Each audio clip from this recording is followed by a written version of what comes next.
বন্ধুরা, গত ভিডিওতে আপনাদের পিকচার স্টাইলের কাজগুলো আমি দেখিয়েছিলাম। আজকে আপনাদের এই পিকচারটার আরো কিছু কাজ আছে, সেগুলো আপনাদেরকে দেখাবো কিভাবে ছবি অ্যারেঞ্জ করা যায়। এই ছবিটা সিলেক্ট করা ছবিটা আমার পজিশন চেঞ্জ করা যায় কিভাবে সেটা দেখব। তো পজিশনে ক্লিক দিলে এখানে ভিউতে দেখা যাচ্ছে বিভিন্ন রকম স্টাইলে আছে, মানে এই ছবিটা আমার লেখার কোন জায়গায় যাবে। আমি যদি লেখার বামে চাই, এটা ক্লিক দেবো, দেখেন বন্ধুরা আমার লেখাটার বামে ছবিটা চলে আসছে, লেখাটা ডান পাশে সরে গেছে। তো পজিশন আমরা চেঞ্জ করে আমি যদি মাঝামাঝি রাখতে চাই তাহলে আমি রাখতে পারবো। যদি ডান পাশে দিই, দেখেন বন্ধুরা লেখাটা বামে, আপনার ছবিটা ডান পাশে চলে গেছে।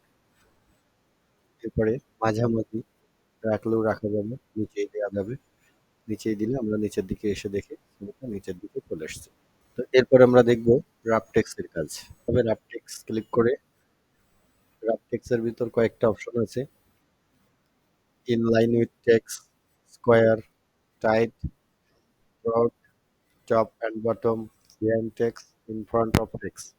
তো আমরা যদি এই লেখাটার নিচে এই ছবিটা চলে যাবে, অর্থাৎ ছবির উপর দিয়ে লিখতে হয়, সেই ক্ষেত্রে আমাকে বিহাইন্ড টেক্সট দিতে হবে, তাহলে টেক্সটের বিহাইন্ডে আমার ছবিটি চলে। এরপর আমরা দেখব ইন ফ্রন্ট অফ টেক্সট, তার মানে টেক্সটটা লেখা আমার নিচেই থাকবে, ছবিটা উপরে থাকবে।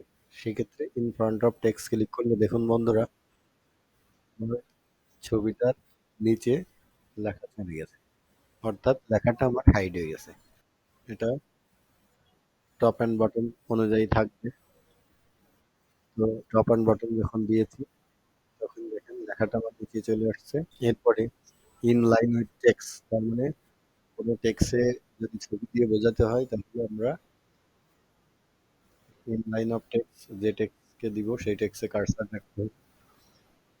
কার্সার দিলে লেখাটা সেই ছবির থেকে শুরু হবে, অর্থাৎ তো এইভাবে আরো কয়েকটা আছে, আপনারা আপনাদের প্রয়োজন মতো ব্যবহার করতে পারবেন। সিলেকশন প্যান ক্লিক করলে ডান পাশের অপশন থেকে আমি এইখানে থেকে ছবিটা সিলেক্ট করা যাবে।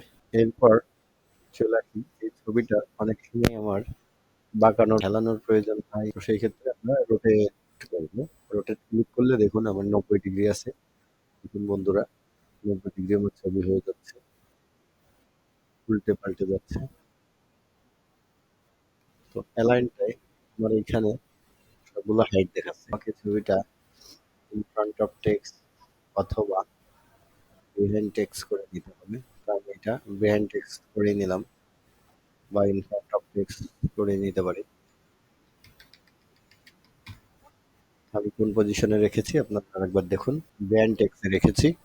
ছবিটা ক্লিক করার পরে অ্যালাইনটা অ্যাক্টিভ হয়ে গেছে। দেখুন যদি সেন্টার করতে চাই, ক্লিক দেওয়া মাত্রই পেজের মাঝামাঝি সেন্টার, একদম ডান পাশে চাই তাহলে জাস্ট অ্যালাইন রাইট ক্লিক করলে ছবিটা আমার পেজের একদম ডান পাশে চলে যাবে। এরপরে আমি যদি অ্যালাইন টপ, ঠিক যে সোজা থাকবে সেই সোজা টপে ক্লিক করলে সেই সোজাসুজি টপে চলে যাবে। যদি আমি সেন্টারে ক্লিক করা মাত্রই আমি যদি অ্যালাইন মিডিল চাই, ছবিটা একদম মাঝ বরাবর আসবে। দেখুন বন্ধুরা পেজের মাঝামাঝি ছবিটা আমার চলে আসছে। বটম চাইলে বটম, তার মানে আপনারা বুঝতে পারছেন এখানে আমার যেভাবে ডিরেকশন দেওয়া থাকবে আপনারা সেই অনুযায়ী ছবিটাকে বসাতে পারবেন। ইতিমধ্যে আপনারা, তো ভিডিওটি ভালো লাগলে লাইক কমেন্ট শেয়ার করবেন। পরবর্তী ভিডিওগুলো সবার আগে পেতে ইউটিউব চ্যানেল থেকে আপনারা চ্যানেলটি সাবস্ক্রাইব করবেন। সবাইকে ধন্যবাদ।